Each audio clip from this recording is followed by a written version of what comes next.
धृतराष्ट्र ने कहा, विदुर, मैं चिंता से जलता हुआ अभी तक जाग रहा हूँ।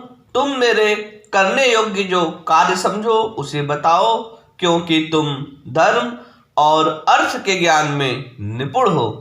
उदार चित्त विदुर, तुम अपनी बुद्धि से विचार कर मुझे ठीक ठीक उपदेश करो। जो बात युधिष्ठिर के लिए हितकर और कौरवों के लिए कल्याणकारी समझो वह सब अवश्य बताओ। विद्वान, मेरे मन में अनिष्ट की आशंका बनी रहती है, इसीलिए मैं सर्वत्र अनिष्ट ही देखता हूँ। अतः व्याकुल हृदय से मैं तुमसे पूछ रहा हूँ, अजातशत्रु युधिष्ठिर क्या चाहते हैं सो सब ठीक ठीक बताओ।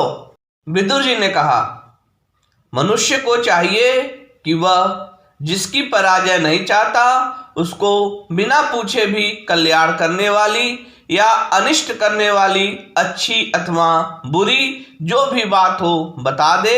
इसीलिए राजन, जिससे समस्त कौरव का हित हो वही बात मैं आपसे कहूँगा। जो कल्याणकारी एवं धर्मयुक्त वचन मैं कह रहा हूँ उसे आप ध्यान देकर सुने।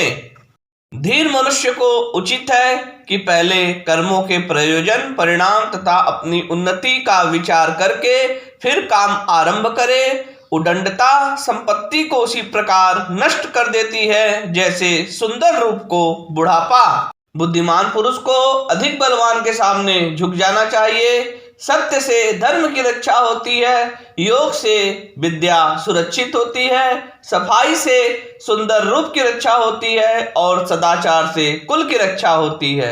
जो दूसरों के धन, रूप, पराक्रम, कुलीनता, सुख, सौभाग्य और सम्मान पर डाह करता है उसका यह रोग असाध्य है। इस संसार में तीन ही मद है, विद्या का मद, धन का मद और तीसरा ऊंचे कुल का मद।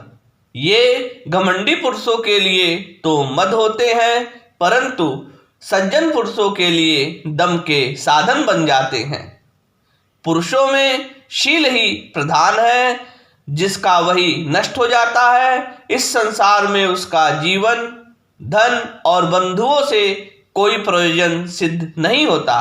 भरतश्रेष्ठ, धनोन्मत्त पुरुषों के भोजन में मांस की, मध्य श्रेणी वालों के भोजन में गोरस की तथा दरिद्र के भोजन में तैल की प्रधानता होती है। दरिद्र पुरुष सदा ही स्वादिष्ट भोजन करते हैं, क्योंकि भूख ही स्वाद की जननी है और वह धनियों के लिए सर्वथा दुर्लभ है।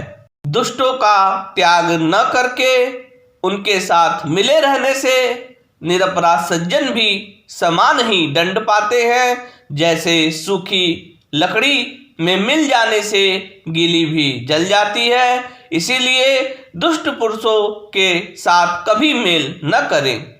दुष्ट पुरुषों का बल है हिंसा, राजाओं का बल है दंड देना, स्त्रियों का बल है सेवा और गुणवानों का बल है क्षमा। राजन, मधुर शब्दों में कही हुई बातें अनेक प्रकार से कल्याण करती हैं, किंतु वही यदि कटु शब्द में कही जाए तो महान अनर्थ का कारण बन जाती हैं। बाड़ों से विदा हुआ तथा फरसे से काटा हुआ वन भी पनप जाता है, किंतु कटु वचन कहकर वाणी से किया हुआ भयानक घाव नहीं भरता, क्योंकि वह हृदय के भीतर धस जाता है। वचन रूपी बाण मुख से निकलकर दूसरों के मर्म पर चोट करता है, उनसे आहत मनुष्य दिन रात व्याकुल रहता है। अतः विद्वान पुरुष दूसरों पर इसका प्रयोग न करे। देवता लोग जिसे पराजय देते हैं उसकी बुद्धि को पहले ही हर लेते हैं, इससे वह नीच कर्मों पर ही अधिक दृष्टि रखता है।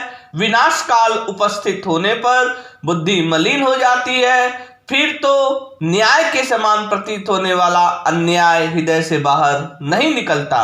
भरतश्रेष्ठ, आपके पुत्रों की वह बुद्धि नष्ट हो गई है। आप पांडवों के साथ विरोध के कारण इन अपने पुत्रों को पहचान नहीं रहे हैं।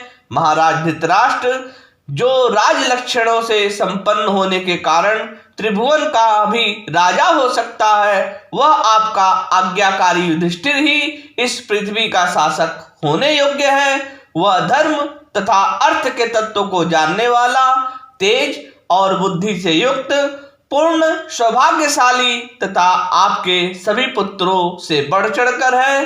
राजेंद्र, धर्मधारियों में श्रेष्ठ युधिष्ठिर दया, सौम्य भाव और आपके लिहाज के कारण अनेकों कष्ट सह रहा है। जय श्री कृष्ण।